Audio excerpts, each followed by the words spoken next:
Bonjour. Aujourd'hui, nous allons continuer à préparer l'outil de comptabilité familiale. Dans la vidéo précédente, nous avons appliqué une formule de calcul du solde de l'encaisse. Aujourd'hui, nous allons compléter ce tableur en y ajoutant un moyen de vérifier si notre tableur fonctionne correctement. Ouvrons le tableur précédent. Cliquons sur la cellule F23 et mettons-la en gras.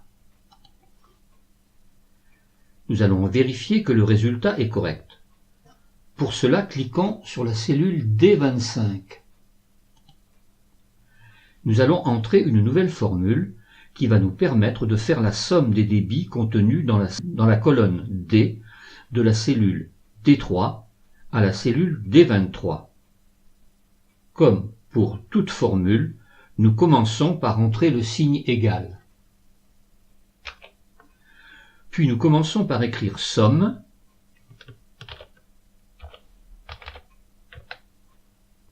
puis ouvrons la parenthèse. Ensuite, nous pouvons procéder de deux façons. Soit nous écrivons l'identification de la première cellule, soit D3, suivi de la ponctuation 2 points, et de la dernière cellule D23. Et fermons la parenthèse. Et cliquons sur Entrée. Soit nous commençons par écrire somme,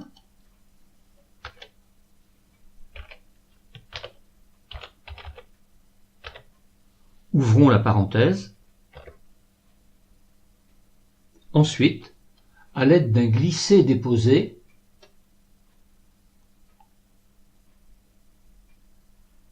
nous mettons en surbrillance les cellules D3 à D23. Nous fermons la parenthèse et nous cliquons sur Entrée.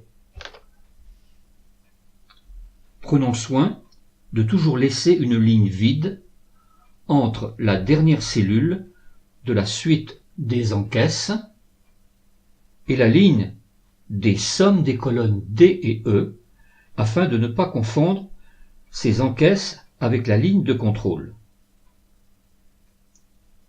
Les deux procédés permettent d'arriver au même résultat. Cliquons à nouveau sur D25, puis à l'aide d'un glisser-déplacer, en cliquant sur le repère en bas à droite de la cellule D25, déplaçons-nous en E25 afin de copier la formule en l'actualisant. Pour effectuer le contrôle, allons en F25. Nous allons entrer la formule suivante. Après le signe égal, entrons l'encaisse de la cellule de départ, soit F2, soustrayons le total du débit calculé en D25 et ajoutons le total des crédits calculés en E25. La formule est la suivante, égale F2 moins D25 plus E25. Cliquons sur Entrée. Mettons F25 en gras. Nous devons trouver le même résultat en F23 et en F25. Si le résultat diffère, nous avons une erreur dans l'une des formules et nous devons chercher l'erreur.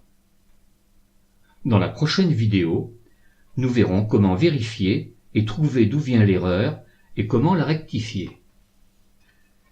Si ce programme d'apprentissage vous intéresse, je vous invite à vous abonner à ma chaîne en cliquant sur la petite cloche située à droite du pavé abonné. Vous serez ainsi averti lors d'une mise en ligne d'une nouvelle vidéo.